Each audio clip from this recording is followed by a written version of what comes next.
There, my name is Suze, and I work with women to help them find balance between their internal masculine and feminine energies so that they can have lives that feel really emotionally fulfilling, full of love and connection. So, today I want to talk about the word whole or wholeness, right? The idea of being whole and complete on my own, lacking nothing. The word whole and the energy of being whole is something that has really come through strongly for me for a good many years. Like, this has been a word that's been kind of following me around, haunting me for years and years.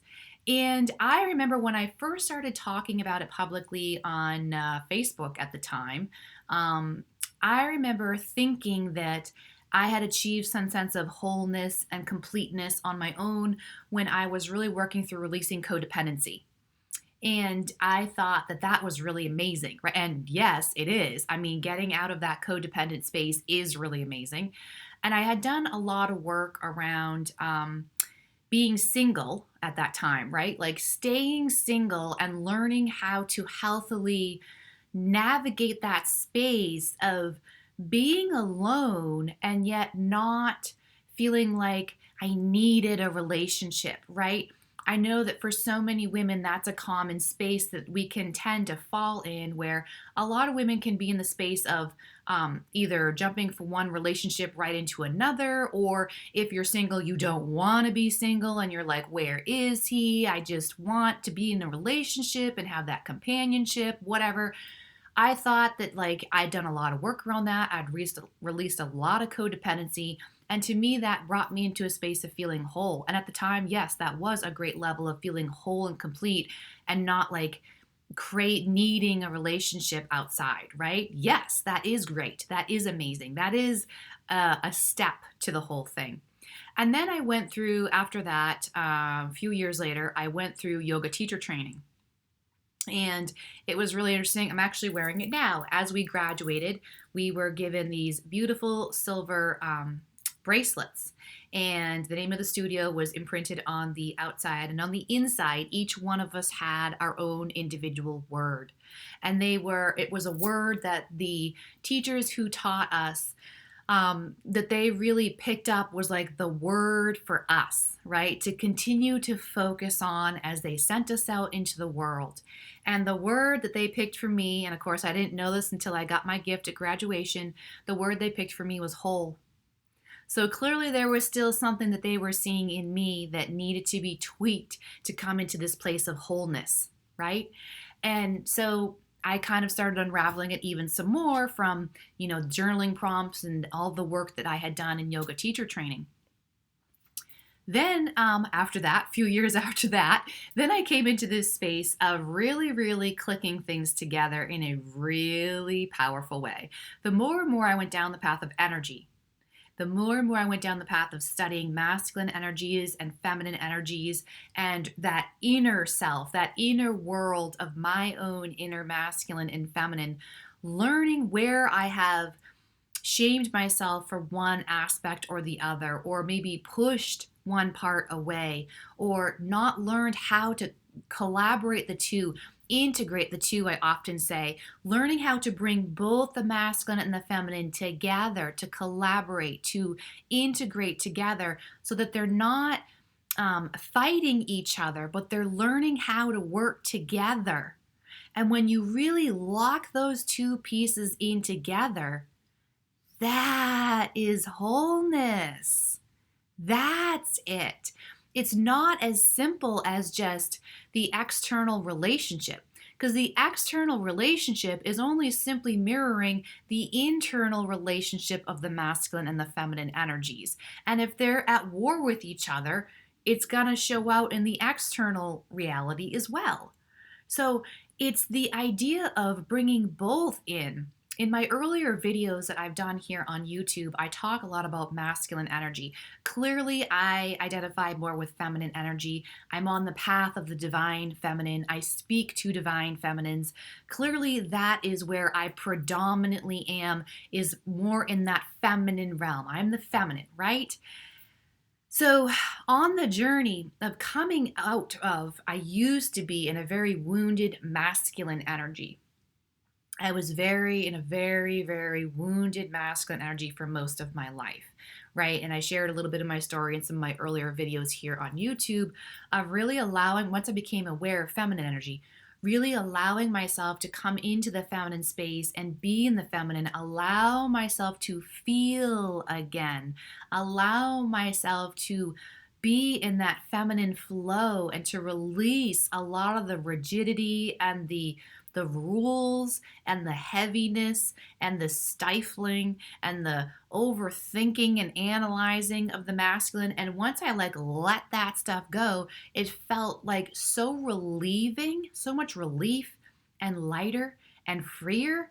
But then the problem was then I had now swung the pendulum so far into the feminine world that I now was kind of hating on the masculine, right? And like, ooh, I don't want anything to do with you because you made me feel like this, and this. And you made this, and this happen. So I don't want anything to do with masculine energy. So I kind of shamed it and pushed it away, right? But that's denying part of me that is needed. Masculine energy, I'm using masculine energy right now in speaking to you.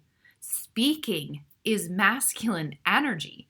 Forming thoughts is masculine energy. And clearly, I have to collect my thoughts and make outlines and make notes before I speak and prepare. All of that is masculine energy.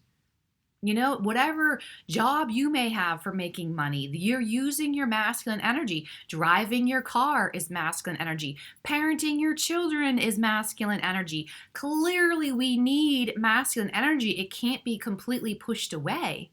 So once I started to look at the issues I was having with masculine energy and what I didn't like about it and what was I shaming it for, and I learned to go deep into that and bring it back, bring the masculine back in a healthy way to help support me, masculine word, to help hold space for my feelings and my emotions and my struggles, masculine, holding space.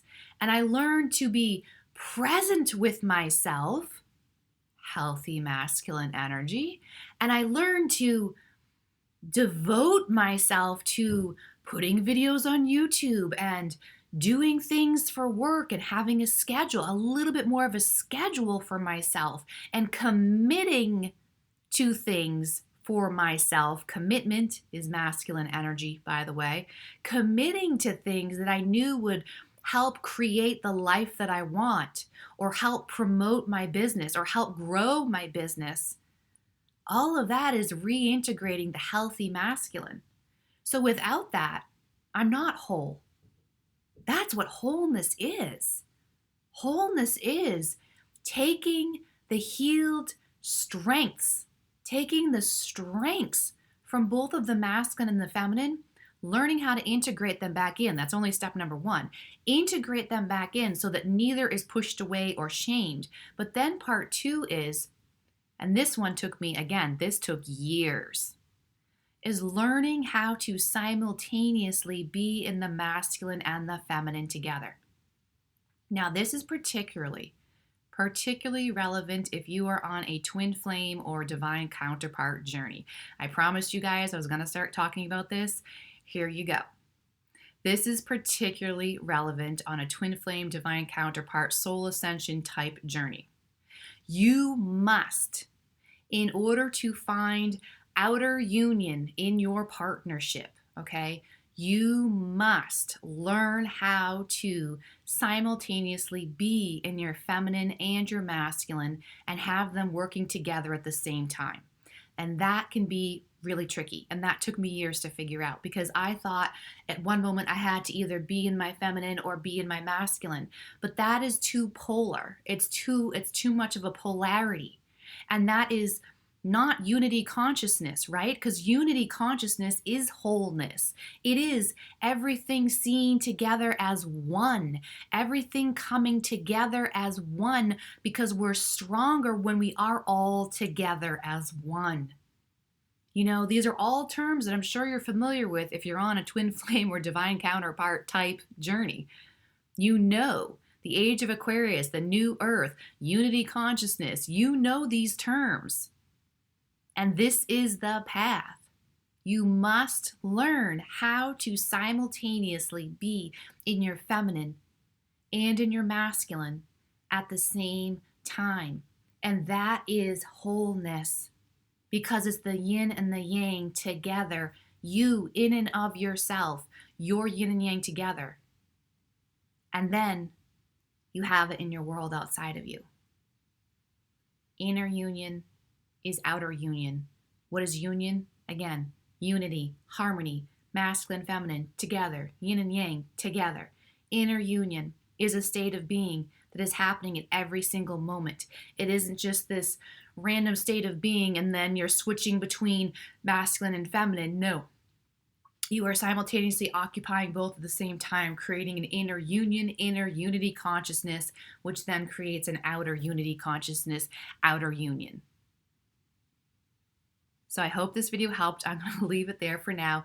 Please let me know what you guys think. If any of you do know what I'm talking about with those terms, with twin flame, divine counterpart, unity consciousness, new earth, age of Aquarius, all of those things, please, if you are on this journey, drop a comment below and let me know where you're at. Let me know how that resonated. And as always, if you found value in this message, please do subscribe. I really appreciate your support and helping me get my message out there into others. Thank you so much and have a beautiful day. Bye-bye.